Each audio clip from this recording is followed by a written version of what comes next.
Mhm. It is a beautiful day. We get at our last, our fourth, not our last, but our fourth Wednesday of the month, our roundtable discipleship. And we are going to be making some changes to this specific discipleship call that I think you guys are going to be super excited about it. So we're kind of kicking it off together. I am going to bring on, we're going to bring on Miss Miriam Stallsworth. A lot of you already know Miriam. Miriam is one of our board members for the Ruta Cafe. She's also the leader, congregation leader. She and her husband Charles actually founded 40 years ago. Is it 40 years ago, Mhm. Miriam? Yeah, 40 years Yes. ago. Beta Me in Oklahoma Mhm. City. A lot of you hear me talking about that all the time because Mhm. that's it. You know, Randy and I connected that that's our home congregation, even though it's 3.5 hours away. It's home. But I'm looking forward because I had a conversation with Miriam and I had asked her for during these roundtables, would she be interested in us changing this to the Shalom in the Home call so that it is discipleship? It will be roundtable because we do want your participation. This is very much encouraged. And those of you who are listening to the replay, because we know of like 90% of you listen to these later. I want to ask that if you, as you're listening to this from however you're listening, but underneath you see there's comments in your library under this call. Would you please make the comments? Would you please ask the questions? And then whoever it's for, we Mhm. get those forwarded. So they'll get forwarded to Miriam so she can actually answer the questions. And so she personally, and she will also get her coming in for office hours every month. So she can come in and spend time and we'll set that up for her so you could come and sit with her because we're talking about 40 plus years of experience in the faith, not only in the Torah faith, but also in the faith in our Messiah. She's background. I'm going to let her, most of you know this testimony, but today I'm just going to have her to kind of repeat it so you understand. I think that we need to understand who the teacher is. Who are we getting the knowledge from? So I want to present that time for Miriam to do that, but I just wanted to kind of give you guys a heads up of what tonight's going to be looking like. Again, encouraging you in the chat. We'll stop here after about 30 minutes or so and open this up for just kind of a roundtable. The Shalom in the Home is going to be really focused on hospitality. It's going to be focused on how are we setting up the altars in our home? How are we setting up our families? And Miriam not only had her own 2 children, but then she brought on the other 4 children in a Brady Bunch family. They were all as if they were her own. All 6 children were raised together. So she understands blended homes. She understands second marriages. She understands what it's like to have to change over from being one religion to another religion. There's a lot that Miriam can bring to this call to help you at every level, wherever you may be. And her wisdom is coming from the Father. And Miriam, thanks for, I am beyond, you know, I call her Ima. She is my Mhm. mama. Mhm. And I have fully adopted in. So I'm pretty sure That's I'm in the right. will. I'm pretty sure I'm in Right. the will now. That's right. That's right. So I love you so much and I'm so happy. Would you just let the ladies know? I want them to hear who you are, what your thoughts are, how you came to your faith. And I know you've shared it several times, but there's a lot of new ladies that will be hearing from you and I want them to know and love you and understand where you're coming from. Oh, sure. Well, good evening, ladies. And I am so excited to be here. And Charlie said, and you can hear a little bit of my Chicago accent in here. And so we're going to have, what are we going to have? We're going to have coffee talk too, Charlie. But how wonderful it is. You know, there is nothing like having experience, isn't it? And we never walk this walk alone. I don't know whoever was praying for me because I come from primarily a Jewish background, born in Chicago and moved from Chicago to Oklahoma where there was going to be maybe wagon wheels, right? And arrows. And was I going to be, you know, around the stake and whatever, you know, branded. But anyway, I grew up in a culturally Jewish home. My grandparents, and I only met one grandfather. And so, oh, I didn't have grandmothers to love on me, but they taught me so much of the heritage of my relatives. And so I was culturally Jewish. I was also in Skokie, Illinois, which is one of the second largest Holocaust survivors community. So you can imagine moving from there to Chicago. But I I just did all the holidays, but not the deepness of how I do it now. Did I know how to cook everything? Yes, I knew how to cook the matzo ball soup and the chopped liver, which really tells you if you're really a Jew if you love gefilte fish and chopped liver, which I do. And so so blessed. But I came from a family that loved hospitality, and I guess the most important thing is I would say find a mentor. Find a mentor. And as we do the shalom in the home, oh my, you got to have this shalom in your heart. And it says to love your neighbor as yourself, and you got to love yourself. And boy, that's hard, ladies, isn't it? Because sometimes we're the hardest on ourselves. But I asked for holy scriptures, in the Jewish community, and you don't read the New Testament. And so you have the Torah. And I really didn't know it very, very well. But on my own, I asked to go to synagogue, and I just would hear the cantors singing, and it was so beautiful. And I had a Hebrew name, which part of my name, of course, is Hebrew, but it was Miriam Ruth Bar Getzel, daughter of Getzel. And then you go in the mikvah so many times. So I've experienced all these things that later on you wonderful ladies have probably experienced. And but I never opened the scriptures, and then I found myself in Oklahoma. I moved to give one last chance in my marriage. I had two little kids, got married very, very young, and it did not work out. And so I was kind of floundering around, and everybody asked me, come to this church or will you accept Jesus? And I was not even allowed to say the word Jesus. And so Jesus was his first name, Christ was his last. Everybody was Catholic and worshiping and bowing down to every idol. And they ate, as Woody Allen said, they ate white bread and mayonnaise sandwiches, right?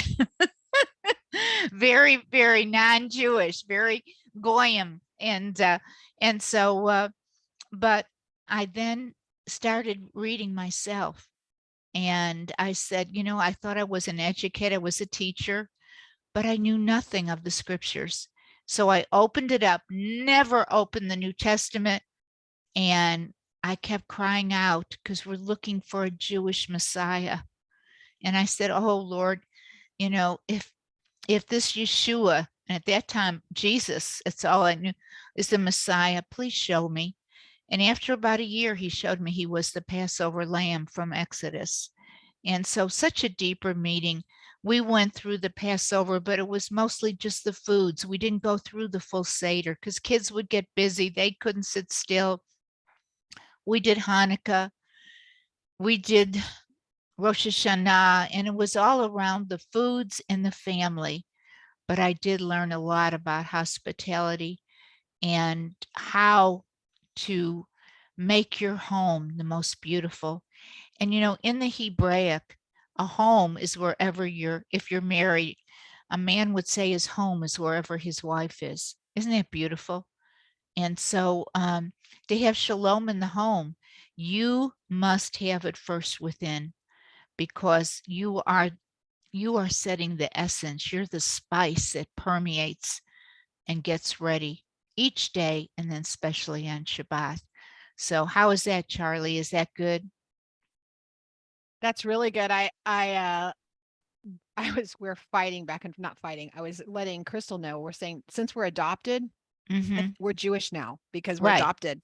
Right. But you don't like gefilte fish. Yeah, when we go shopping, Oh, are we doing something? Miriam is always like, you have to be Jewish. I know you're yeah. Jewish. Right. We like to Yeah. shop. Yes. So we have, going into this this class that we're going to be doing once a month, the Shalom in the Home, I want to ask you, we tease you all the time and call you the bread lady, Yes. but I'd like you to just, if because that's kind of a basic of hospitality, and you started something that you do. I mean, you don't just make bread on Friday morning. You're making bread all week long now. A lot of times, yes, yes.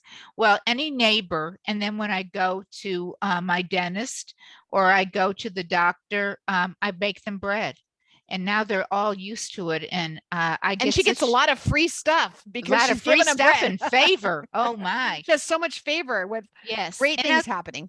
And Yeah. I'll tell you, if I have to go early, I make sure I get up early and make that bread. And but I really didn't have an ulterior motive when I would go to No. my neighbors. I saw it as, this is a new neighbor. How would I feel if I came into a new neighborhood? And I noticed when I first moved where I am now, um, people would have their garage door openings and they would come from work. They get in the garage, close the garage, never heard from them, never heard. And then one of my neighbors says, because we're in Tornado Alley, and they said, some people, we have storm shelters. And this lady said, when she moved across the street, this lady said, do you have a storm shelter? And she said, yes. And she said, we were never invited. We were never asked. And I didn't want to be that person. I wanted to get to know my neighbors.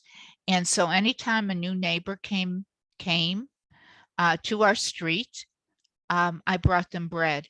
And I knew I was bringing them the bread of life, but I never told them this is Jewish bread, this is challah, I'm Jewish, and all that. I just said, because most of them wouldn't even know.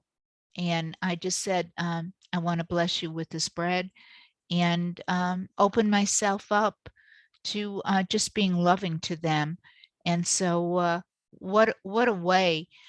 We've talked about, we say it all started with a loaf of bread.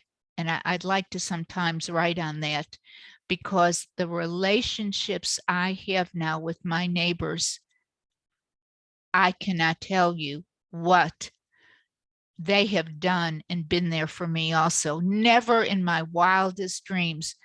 They're not just neighbors, they become family. And so it's wonderful, but let them ask the questions then. And some people just say, well, wow, I love that bread. Are you going to make it some more? And Yeah. then, I had a couple that said, wow, I think this is challah. I think this is Jewish bread. And my other neighbor said, I think they're Messianic over there, Messianic Jewish. And they had watched The Chosen and they said, wow, Shabbat? And I said, you want to come to Shabbat dinner? And boy, isn't that wonderful? How many sit around a table and you actually look at the person and talk to them for 2 hours? And I always say, start with whatever means you have. It doesn't have to be the finest crystal. It doesn't have to be Lenox china, your candlesticks. You can use tea lights. They do that in Israel, but it doesn't have to be perfect. He is perfect. And that table becomes an altar. And so I love cooking. It's a way of expressing an art of love, because every meal we have is from him and we don't know how many more we're going to have. Gratefulness is the key.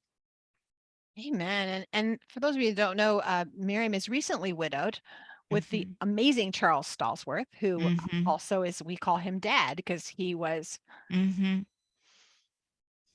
I know. it still hurts just to miss him. And his Yes. memory will forever be a blessing. And um, I know that I have gotten compliments that people can tell a difference in my ministry just from my connection with you and Charles. And so Mm. I'm forever grateful. And my prayer is that the ladies every month, when they connect with you, that they too, their lives will change. And sometimes you just need a mom. Yes, I think we So- do. And that's what with Charles, when we had the memorial, they weren't saying how brilliant he was or exactly how much he taught them, which he did. He taught by Yeah. example, but what did they say? You are loved. That's what he Mhm. would say. And he said, I almost all the men said, I needed a father. I needed a father. And they needed a hands-on father who would call them and say, how much longer before you're coming home? You know, the weather's bad. Be safe. You know, how many congregational leaders call you Yeah. up? He'd call and ask us, "How are you doing on money? Hmm. Let's talk about your plan, what your budget look like." I mean, Right, father stuff, like real father stuff, that right. and ask the questions about your marriage, ask how things are happy, how are things Practical. Right, practical. And right. that's what we want. That's what I want for you. And even today, I'm gonna, if now you can think of something, if any of you have a practical question, I want this. I mean, this is going to be the combination of our marriage class, of our Hmm. Hmm. of all the classes. But I have to say that in taking Miriam's cue for making the bread, and I've shared already that I've brought bread to neighbors now, and they're like, is this challah bread? And it's opened conversations. I'm having people around Hmm. my table. Last week we had my daughter and kids, and a young couple are coming now to our house now, to where I opened up. I can't believe I did this. I opened up to saying we're going to be camping at this campground in Northwest Arkansas. Hmm. Is anybody else want to join us? We're going to be there for Sukkot. It really isn't a lot. I was Amy Gunther from Torah Sisters. We were at a conference, and she said, a lot of times people say, how do I have a fellowship? I don't have anybody near me. There's no one around me. I don't have a fellowship to go to, a congregation to go to. You know what and if you don't feel like you're equipped, or you can do this, to have this shalom in your home, and maybe even share the shalom with others in your home, you know what it takes? Put on a teaching. This is what she said, and I am gonna adopt this to say it all the time. You just can throw a teaching, open up a thing, any teaching, anything from there to cafe, anything from Hmm. Jacob's tent, anything from. I mean, we can give you lists of things you could show. There's more than you could shake a stick at. You push the play button. You all Hmm. sit around and watch it. You serve some snacks, or Hmm. not. You have people bring the snacks, and you have water and iced tea or lemonade or something, and you hit end, and then you all talk about it, and they go home, and now you have a fellowship. Right, right. How easy is that? Yeah. Yeah, Well, and what you were talking, I think the greatest compliment anybody ever can achieve is when you emulate when some of you ladies and some might have said, I'm now doing this. I'm taking the bread. I'm taking it over. I'm doing this and I'm having people over. I'm doing a Miriam, and it's not a Miriam. That is what gives me such joy, is that it's discipling it and is. it's also teaching, because we haven't had this.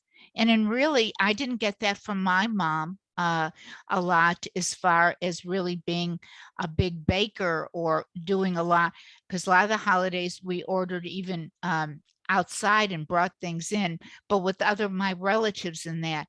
But there's a camaraderie, and but love is, you cannot beat it. You cannot beat it. It's amazing. It does cover a multitude of sins. And Doesn't it? I I think see we've heard that Stacy. before. Yeah, Mhm. somewhere. Stacy Yeah. was saying about opening for Sukkot. I put a thing out there, Stacy, at Lake Fort Smith, which is not too far from you. I want to start a once a month fellowship out there. Out there, they have a beautiful little pavilion with a huge barbecue pit. And Randy and I went out, looked at it this weekend, and we want to start, kind of, since it's kind of right there in the center of everything. It's about an hour from us, and kind of connecting with some people. It's really that simple. It doesn't have to be a big thing. And that's why we have the Sister Finder. You guys go to therootedcafe.com, look up at the top tab. It says Sister Finder. Look, put your name and your information on there. We want your name, and we want like your zip code. Don't put there's no place for your street address, because we don't want weird people coming after you. But at least Yes. someone knows you can look, and you can see other women, and you can email them and say, hey, oh my gosh, I'm only like an hour from you. Maybe we could Right. meet halfway, 30 minutes, right? Hmm. So I want to ask, if you have, and this is a very new conversation that Mary and I have just had in the last week, but I don't know, Hmm. going forward, do you have any vision or thought for what you'd like to share with the ladies over the next few months? Well, I think that hospitality is not just in your home. It's every move you make. You know, I was in the school system, and the first person you would meet is the secretary. Let's think about it, ladies. When you go to a doctor's office or office, the receptionist is the first person you meet. They can make or break your visit. How many times have you gone somewhere and been treated badly and you don't even want to come back? And so I take that to every time we're out, we are a light. So that's what I want to get across, that, okay, Rebecca served water, she went and fed the camels, right? Um, it's not just doing those things that were, how can I say it? It's every aspect of your life. I've heard people go to congregations and nobody says hello to them. They don't greet them. And to me, it's an extension of your home. And for all of you who are blessed to have a congregation, um, when it's new to somebody, they're frightened. When you're going to anything new, you have a new appointment. Well, people have never been to this kind of congregation. They want to be greeted at the door, and they wanted to have a compassion and a caring. And where are you from? And I always said, if they've been a long ways, I'm going to show you where the bathroom is. Do you want something to drink? That's just hospitality in a body, even if it's in your home. When someone walks in, right? Right. When Right. someone does my yard, I know they have water. I say to them, do you have enough water for today? When I greet the mail person, how are you today? Do you have water? Is there something I can do for you? No one is below you. So whether it was the janitor at the school, whether it was anybody where you're at, when you're visiting someone at the hospital, whether it's the person cleaning or it's the nurse, not just the doctor, you treat them all equally. That's hospitality also. And I've seen that in action. I've been in her home when the UPS guy comes and she asks him, do you need something to eat? Do you want some water? I have seen, during holiday season, I'll say during Christmas, I have seen families who will put out a box or a little basket on a chair outside their door, because they may not be, they're not celebrating those holidays, but they know that those drivers are working overtime. So they'll put little snacks, nuts, waters. They'll have a little cooler and it says cooler water in the cooler out on their doorstep, because maybe they're getting packages Isn't on that a a great regular. idea? I mean, and they've put that out there already. I mean, this is something you can think about for. I love what you said about you have especially if you're in a hot climate or in a cold climate.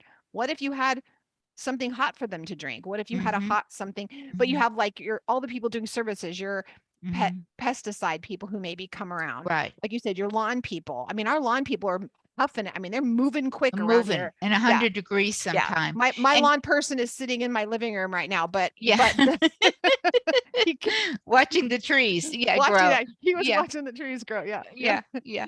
But Yeah. even like when you go out to a restaurant, the waiter or the waitress, I always say, we'll pray many, times before the meal comes. Can we pray for something for you? Is there a need? Oh, And you that's will, really good. Yes. Yes. oh Yes. my, it is amazing how some of them, they'll say, I can't believe this. I had one Your person say, doctor. You said that to yes. your doctor. You I asked them, said, every person, how can I pray for you? yes. I said to my doctor, you know what, you're taking care. Everybody's complaining or saying, I got this and that. What can I pray for you? What can I do for you? And he goes, gosh, no one's ever asked me that. And he said, pray that I have balance, because I love my work so well that I don't neglect my family. And so I asked him that, well, how's it going? Has it worked better since we, have that, whether somebody you think is like a doctor or anyone that you see, or whether it's someone just cleaning and doing something, they're all the same. And that person, they'll say, what? I was thirsty and you gave me something to drink, right? If you did this unto the least of these. And so that's what I want to get. It's not just, okay, opening the door and having somebody come in and it's a beautiful house and all the hospitality is extended in the loving kindness and compassion of every move you make. Hospitality is a way of life. It's a way of life. And people say, well, I'm not that way. Well, I can, well, then you know what I say? Fake it until you make it. Yeah, act as if until you are. Right, I thought instantly when you were talking about Abraham is we have Abraham who sent Eleazar to go right, look for his son a bride. He right, knew that this bride would be taking over as the matriarch of right, this of this clan, of the right, tribe, right? Of right. this clan of people. She would be coming in as a matriarch. So we think it was just random that Eleazar asks her, or that he puts out the fleece of like, she needs to feed water my camels and what was going to Yes, happen. That was not an accident. See, Eleazar would have lived with Abraham his whole life, and he was the next up for if he right, didn't have any children, he was up next. That's how right, close he knew the gift of hospitality that Abraham and right, Sarah had. He knew that this was a functioning manifesto, we'll call, I mean, it was deep rooted in this home. We see this, it wasn't just Sarah, it was also Abraham. They would jump up and run. So we know that this woman that was going to be the new matriarch that would come in and take Sarah's place, she would have to be someone who had a gift of hospitality. right, So we think not just a little bit of hospitality, like over and above a gift of hospitality. And so for him to have thrown that fleece out there, it was it wasn't as radical as we think. For him, it was him saying, I need to see someone who's going to match the level of hospitality that's happening in this home, right, who has the same gift. right. They said that Sarah's candles never burned out. That was a midrash because her doors were always open. And are your doors open to the tzedakah of helping somebody? Are you putting, like you have a box in your house and I put my change in there and it can start adding up. And if somebody, I can remember a neighbor in my other house, um, they were two ladies and one had lost their job. And they said, can I come over? Can I borrow $30? And, or something like that. I can't. And we went to the box, took it out, and she goes, I'll pay you back. I said, no, no, I don't want you to pay me back. This is for you. So, everything is from him, every act. The person who is receiving is getting blessed, but you who are giving are really being tested to see what you're going to do. That's very good. I'm just going to ask a few of you. Stacy, I'm going to pick on you for a second and I'm going to open my gallery view so I can see everyone. Stacy, I would love to hear from you. What do you feel like is hospitality, or what are some examples of hospitality, whether in your own life or that has been extended to you, something you've seen or have, again, yourself done, or it has been extended to you? Do you have any examples of anything like that that's happened, or maybe a question about hospitality? I'm calling her on the spot. Hmm. Oh, her mic isn't working. Danielle, I'm going to have you ask you to be next. Do you have anything about hospitality, whether it's something done to you, something that maybe you have been given a gift of, or the Father has shown you, or maybe a question that you have about hospitality, or struggle you have about hospitality? Hello. Hi. Um, yeah, so I think a big thing for me that I know can be very stressful is as a homeschool mom, you're around your children all of the time. And I am pretty introverted, so sometimes I just need my peace and quiet. So when people offer and they can see that in me and they can see my mood, and if I'm stressed out, they'll offer to take my children for the afternoon or just take them out for a little bit or just ask me like, hey, do you want to go out for the day? But also there are times where I see that in other moms as well. And I'm like, hey, if you're free and you need some time, let your kids come over to my house and they can stay with me.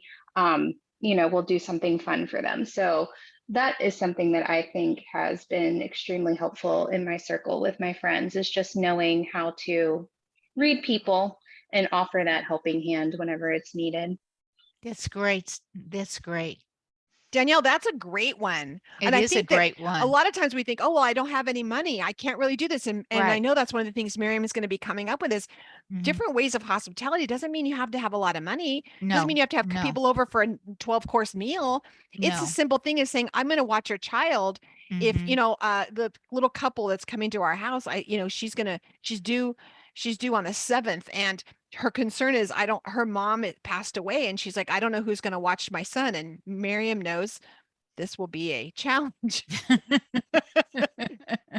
He's getting way better. Yeah. He's going on 3 and he's getting better because he's been here a few times. So he's better. So, but I was like, I will come get Judah. I will come get him. And you don't have to worry about Judah. That's not going to be an issue. That doesn't cost me anything for her to Mm-mm. watch him while she's having another baby. It doesn't cost me Right. anything to do that. Maybe my time, maybe my sanity. And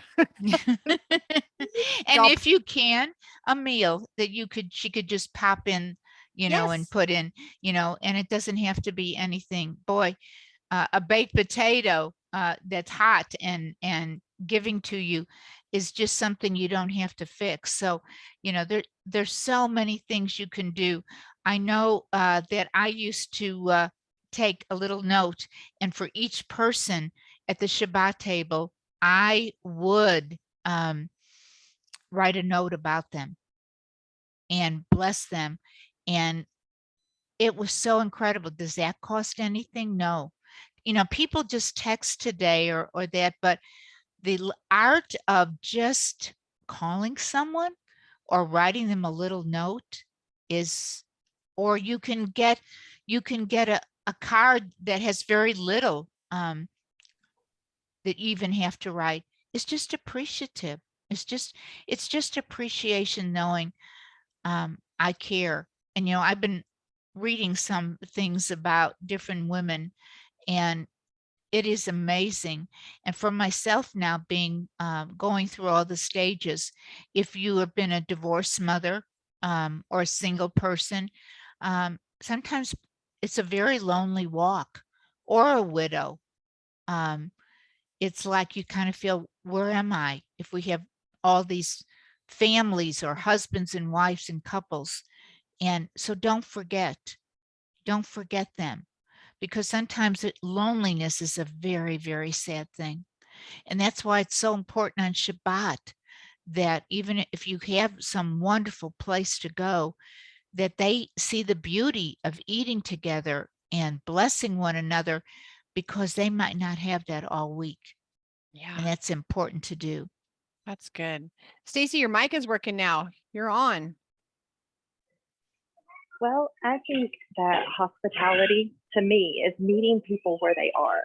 Um, just because, we're a foster home and I see parents come through who they've never had anybody just be nice to them.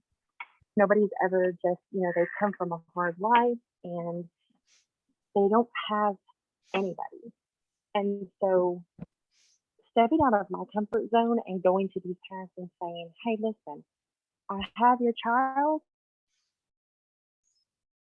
You meet for lunch and then visit, or how about you come over? We're having a birthday party for him. Why don't you come over and let's have a birthday party, and you guys can be part of it. But I think it's meeting them where they are and making sure that they feel comfortable. A person, whether it be your neighbor or these parents in foster care or anybody, it's just going to them, not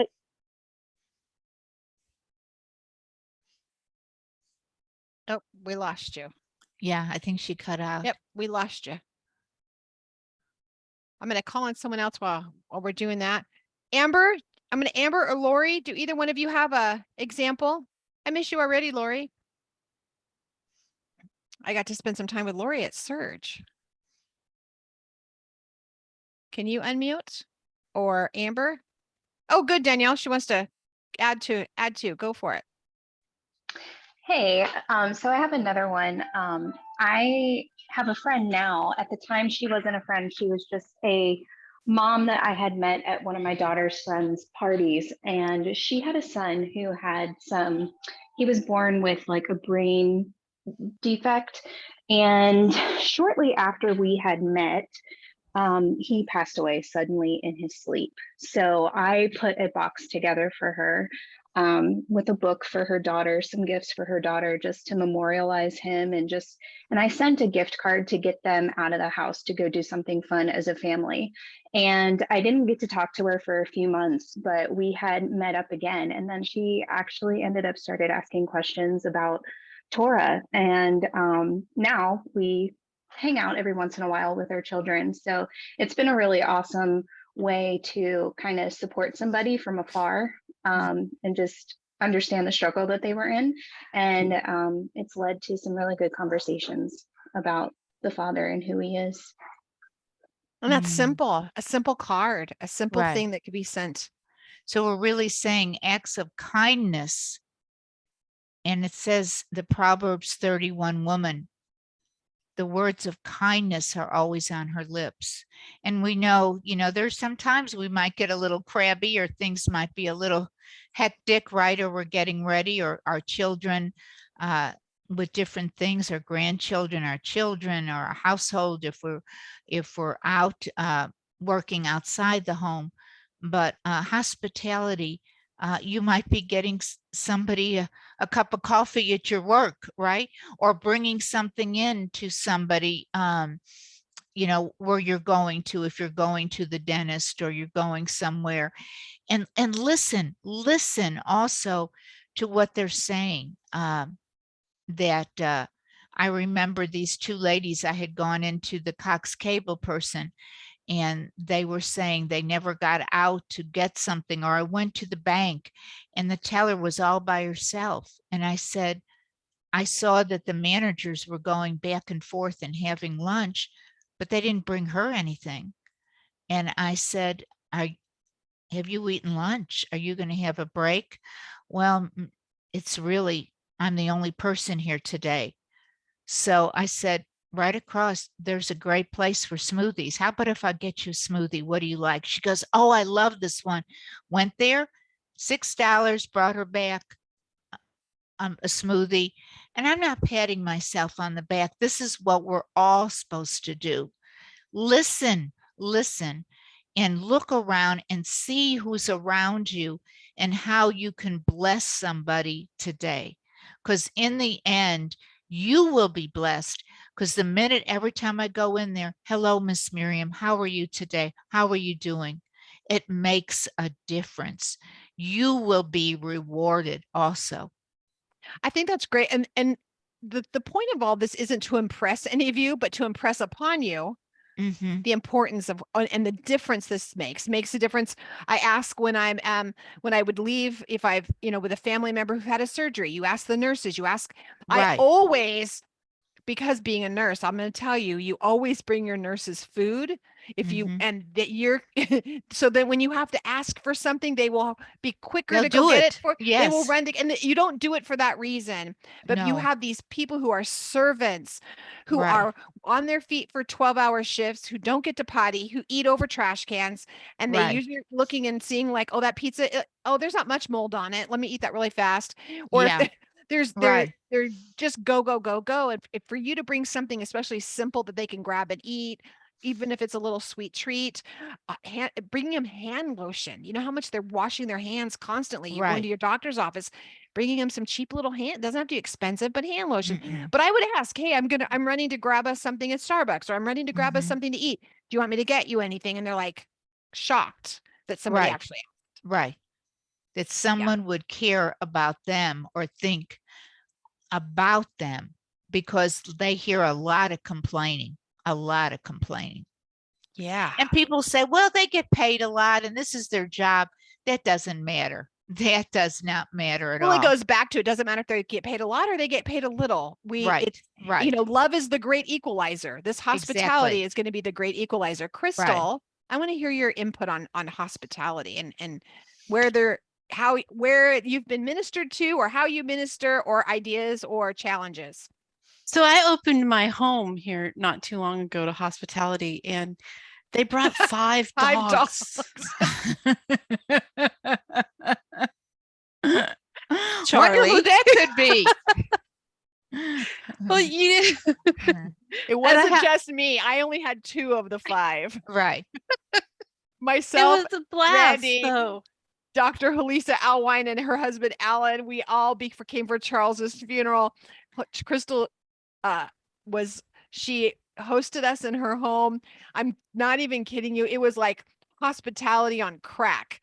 We felt at home. It was wonderful. Yeah. Well, my takeaway on hospitality, and this is a perfect example, is that my daughter stepped up to dog sit that whole time you were there. So hospitality teaches character to your children. It teaches that's good, Crystal. Yeah, Yeah. hospitality teaches character to your children because they have to step out of themselves in Yes. order to be something to somebody else.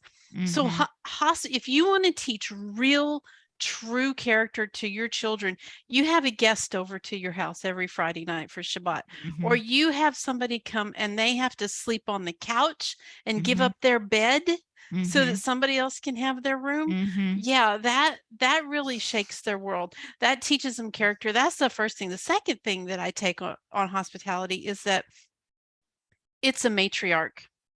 You cannot pull a single matriarch out of the scriptures, but what she has not walked, breathed, and performed hospitality as her primary service. I Mhm. mean, that's just what they did. That was hospitality is what made them a matriarch.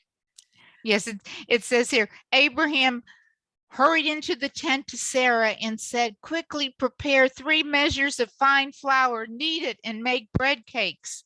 And he ran to the herd and took a tender and choice calf. And oh my gosh, in the midst, she's got to do all this. And she didn't say, I don't want to do it, Abraham. Right? No, Too and the much level, work. Yeah. and the level of hospitality that a man can be credited for is directly related to his wife. Oh, absolutely. If you will look at a wife, you will see the attributes in the husband because he will be so satisfied. It's a reflection of him. When a wife is content and happy, she's loved and have her needs met. Oh, wow. That's a reflection, if she is married, on her husband, and if not, to the husband above. And so that is so, so good. And, we're in a world now that everything is about themselves, or, everybody's our teacher, teaching us what to do or what not to do. And that's a perfect example, Crystal. Teach your children character, to have respect for adults, and how to say thank you and please and open the door and can I get you anything. That is so important today, and it is well received. And it's taught then by a great example of a mother. That's really good. I have to tell you guys this story because I know, Crystal, do you have another one before I say this story? Oh no, go ahead. Okay. I have this funny story, and I've shared it on here before, I think, and it's that I had when I was younger, and my in-laws would come to visit, and it was never fun. And the grandparents of my husband would come, and she was the in-law that would come and like open my can opener when we had electric can openers. It was on the counter, and she'd look at it and take it apart and scrub it. And she goes, well, I guess if you don't have time, I'll do this for you. Like that was the grandmother-in-law that I had. Oh And gosh. she was not skilled at kindness, but so when they would say they were all coming to visit, I was so upset. And one day I go into the bathroom, I'm in tears because it means this is a lot of work on me on top of everything else. Now I have to prepare for all these people, not only the food, but get my house in order plus, because I already know she's going to be like white glove Right. testing everything. I mean, not just she can't find anything. It She's makes you literally more nervous. it was just a mess. And so I was so upset about it. And I did that thing where, you close your eyes and open the Bible and go, because I need a word from you, Father. I literally did that. I'm like, Father, I just need a word. And I can't make this up. My finger hit 1 Peter 4:9, offer hospitality without grumbling. I'm like, really? Yeah. Really? That's what I I think get. I made a don't get, mistake. I Yeah. don't get you. Wait, I need you to do that over. Like Yeah. I could, Yeah. I don't get, you will be empowered with love through your difficult situation. I mean, I didn't get anything real. I got no offer hospitality, like shut your pay hole and get out there and clean your can opener. That's what I got. Stop crying. Crystal, what else did you have? I know you had a 3. Yeah, that's a true character of God, because if you look at his Torah, he opens with hospitality and he closes with hospitality, and it's called Hasad. I could be mistaken. Hasad. What does he do there? The very first thing that he does in the Torah is he clothed the naked. Right. And the very last thing that he did was he buried the dead. Yes. Yes. And we think with hospitality is not just in the home. Hospitality is offering to the needy the needs that they have. And the act of burying the dead is the highest, absolute highest level of because they hasad. can't repay. You There's can't get nothing anything back. Right. And so here our Lord and our Father Abba opens the Torah with clothing the naked. Naked. And he Naked, man, you're from the South, girl. You got naked. Now, if you're naked, you're just like, okay, I have my underwear on. But if you're naked, is really naked. Naked? That's naked. Okay. Okay, I'm this is picking on people is not hospitality. There's no Okay, shame. okay, No okay. shame. I say naked. So Okay, yeah. he clothed those who had no clothing. Naked. And he buried, who was it he buried? It was Moses, right? Yes. Was it Moses? Yeah, and so it bookends the Right. whole Torah. It bookends I love it. that. You little smarty. I know. Look at her. I might give you another promotion. Yeah. Oh my If you God. guys all donate, she might get a raise. Oh my gosh. Oh, I love you, Crystal, so much. I can't stand it. Uh, Oh yeah, I think that just reminds me, hospitality could just be having a fun word for someone or making someone laugh. Or you know what Yes. hospitality was this morning? I was struggling with something and Crystal called me. I was like, I have to teach at this time. She calls me and she's like, how's it going? I'm like, I'm not ready. I have 2 hours. I need to get in this. I need to get ready for this teaching to teach the portion.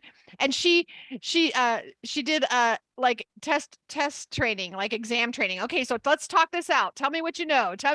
And she just started turning up the Torah portion with me, getting things, giving her crystalisms, which y'all know they're amazing. And I just can't even write fast enough. And she so inspired me. I feel like it was one of my best. I had the best time teaching today because I felt like I was so inspired by so many different things. That was hospitality. That was it. It was kindness. It was good. It was really good. Our lovely co-host, she says that they used to have classes in hospitality. That's what we're planning for this, is kind of like that. For wives of executives, the wife could make or break it for him. That's absolutely true. I know that Crystal knows this because having a husband who was an officer. Yes. Did they do that in the military? Do the wives They have to go through wife classes? They actually had this handbook. It was about 2 inches thick. And it told you, in this handbook, it told you how you could have a hold of coffee, how you could, and it was this whole big, once you become an officer's wife, you have to get the officer's wife handbook, and you have to know where to put the forks and where to put this is, I don't think it was, I don't know, there's words for it, but yeah, whatever it was. Because but this is Proverbs 31. It was so your husband could be at the gate, so he could be prominent of what he needed to be. It was part of you. I mean, I have to tell you, setting my table last Shabbat, I was thanking the Father for my mother who taught me where to put the fork, who taught me that my knife and that my glass needed to line up. So I was going through doing my table and I sat back and I'm like, this is beautiful.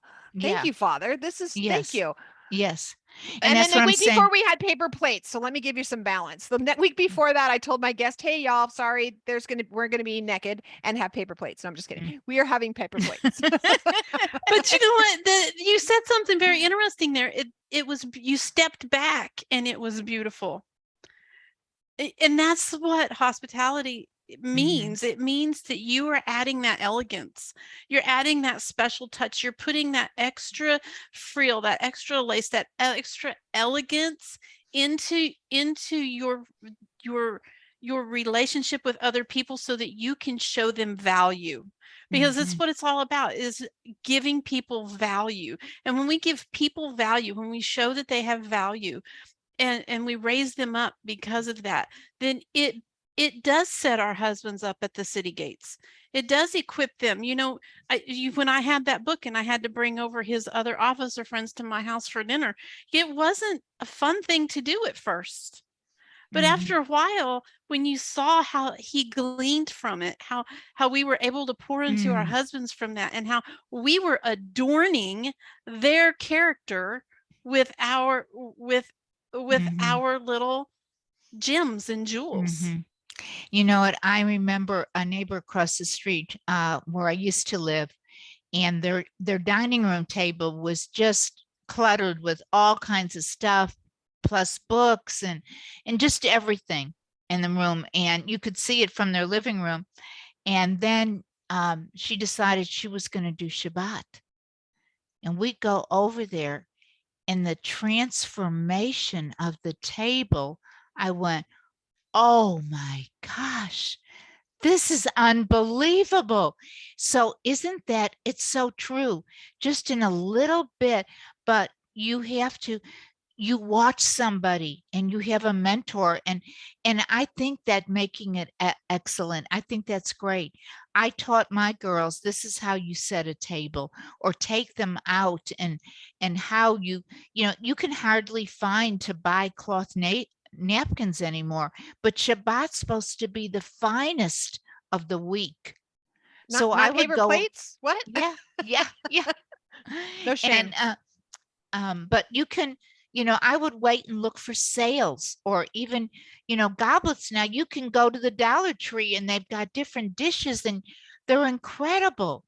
And so you can make it or get somebody to help you, or look, you know, on Pinterest or anything, or different things. And the fall is, We can't claim ignorance now, right, Miriam? We have you Pinterest, we have can't. Google. You can Yes. YouTube how to make a pretty table, and you're going to be Yes. like, blah, blah, blah, blah, you know, Yeah. TikTok it for now. Like, there's so many ways now. Right. We have no excuses. No excuse. And there's somebody that's going to teach you how to make bread, or they're going to give you the tips. Yeah. And it's, what a joy to be able to do that for somebody. Yeah, And so, one week we're going to have to set up. Maybe I'll make the recording when I'm there, and we'll make the recording of you making the bread so people can actually yeah, watch you. Because sometimes people are like, "But what is it supposed to look like?" And you know, it's transformational it is. to It watch is. somebody do it. Yeah, Mhm. yeah. And most of us are visual learners, you know, and so, but, you know, if we have that table beautifully set, but our attitude is not right, that's not good either, is it? So I could have a great table, but if I'm as crabby or irritable or mad, it doesn't set the mood. So it's maybe outside, but the inside of the cup, you got to clean that out first. So that's why it's preparation day, or learning to get things ahead of time. So this is also hospitality. Have it ahead of time, or think, not at the last minute. I know that's one of the things that you focus on, and I know that you'll be sharing that, you know, during these classes or in these times with these ladies, is prepping ahead of time. One of the things that I have learned that I do is I think about every day. I usually do on Sundays. I look at the whole week, and then I say, what can I do To get earlier ready. to get ready? And the other thing, it doesn't hop on me like now. Sometimes it does, but it doesn't hop onto me, and I just got Mhm. it surprised me. The other thing is I look at the next day and say, what can I do right today to make tomorrow easier? And Right, that might be going and getting gas in my car because I know we're going to go on a trip, but if I go right now and get the gas, tomorrow that's one less thing we have to do. right, Or whatever can I do, what thing can I do today that I don't have to do tomorrow that will make right, tomorrow easier? And I pray right. that Miriam is going to be able to give you tips on how she preps so that Shabbat isn't hard. It's not all doing it Mm-mm. in it along, and it's not And hard. and it wasn't that I was always home either. I was working, and I would set the table on Thursday night.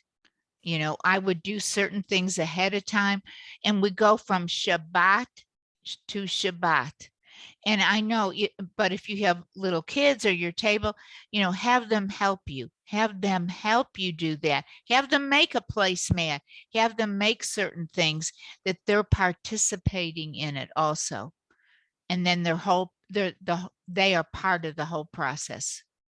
That's beautiful. That's beautiful. Is there any final questions from anyone before we let you go? I hope you're excited about Shalom in the Home. I'm praying that you guys are excited. Please make sure you send Rhonda. Yay. Yeah. Hey, I'm so sorry. I've never Zoom on my phone, so this is my first time, and so I didn't realize I could do that. And I just saw that you had called me on the chat. I was like, I'm so sorry. Yeah, real quick, I just had a couple things. My husband, when my kids were little, I would have Shabbat with my kids. We learned it on our own, and that's a whole other story. But now my husband is like in the faith now. We're walking together. But we travel every Friday to the assembly, so we don't have Shabbat at home, and that's one thing I miss. But you know what? I have learned to bring Shabbat with me, because there's always somebody that's going to be there at the assembly who has traveled as well. There's, a young couple that lives nearby. And so I've been I don't have time to always make my challah bread. In fact, I made it last week and it was a flop. But guess what? Trader Joe's sells challah bread. Yes. So I have been bringing Shabbat. I bring my little mini menorah. I bring my bread, honey, to break bread, to share, because it's not the same as setting a table. But I'll tell you, it's the essence that if we can bring it wherever we are and whatever the situation is. Like I was like forlorn. I was like, I missed it so much and I was sad.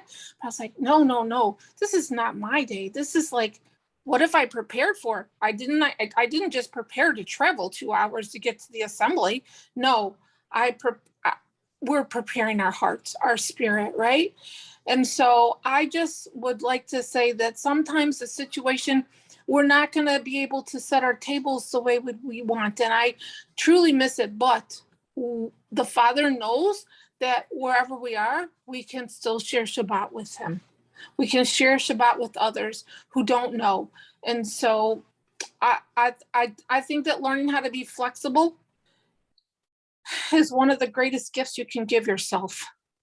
Because sometimes, we can get stuck in what used to be and what isn't, and not pushing past and say, well, what can be? That's very good. Thank you, Rhonda. Yeah, I'm glad you figured that out on your phone. Yay, we're going to see her all the time. I know. Thank you. I love it. Thanks, Rhonda. Yay, good to see you. Crystal, you're unmuted, so that means she's got a crystalism. No, I don't have a crystalism, but I do have two quick things. First of all, I love the way that when you go over to Mama Miriam's house and she brings you into Shabbat. Now, Shabbat is just one aspect of hospitality, but when she brings you into Shabbat, what does she do before she washes the hands? She says, "Who may enter into the house of the Lord? He who has clean hands and a pure heart." May you be blessed this Bless the Shabbat. Shabbat. Right. But who may enter into the house of the Lord? He who has clean hands and a pure heart. And part of showing hospitality is entering into the house of the Lord, right? And we are blessed for that hospitality. But I also want to bring a point out. I have taken bread to all my neighbors, and not one of them has received it well. I don't know what it is about my neighbor across the street. I told you, like, shut the door and was like, "What do you need? What do you want?" And I was like, "We just want to give you bread. Sorry." That's and I right. was thinking, I'll keep it. Like, let me have it. Exactly. And I took bread to one person one time, and they gave it back to me. So Wow. you know what? But you know what? I am blessed still for the act that I did. Mitzvah, yes. Our level of blessing is not contingent on their level of reception. There's That's your what we need. crystalism. It's good. You had to get it in there. You had to get that little Our crystalism. level Yeah, our level of blessing is not contingent on their reception. It's the point that we do it. So Amen. we don't need to ever stop. We need to keep taking that bread to those neighbors, even if they're going to give it back to us. Right. Some of them really don't know what to do. They don't know what to do. They've never People don't do even that had it. anymore. It's awkward. They don't do it. Yeah, Yeah. people don't knock on it. They're like, they haven't, like you said, they go in their house and shut the door and they're like, oh, Right. what's going on? So, well, Right. ladies, I'm excited. I know Ellen's going to be coming here at the end. We're done, but I just want to ask that you all be blessed. Thank you, Miriam. We're excited for next month. We're going to learn about hospitality. Come with questions through the week, through the month. Please bring your questions so that we can all glean from Mama Miriam. We're gonna get you a t-shirt, Mama Miriam. Oh, Her gosh. her wisdom. She's like, oy, oy vey, I'm the woman in the shoe. I have so many children. I don't know what to do. Know what to do. Right. But being blessed and again coming with your wisdoms, and I know that you will be blessed as I have, as Crystal has in your life with Miriam every month. So thanks. I'm excited. Shalom, y'all. Shalom, y'all.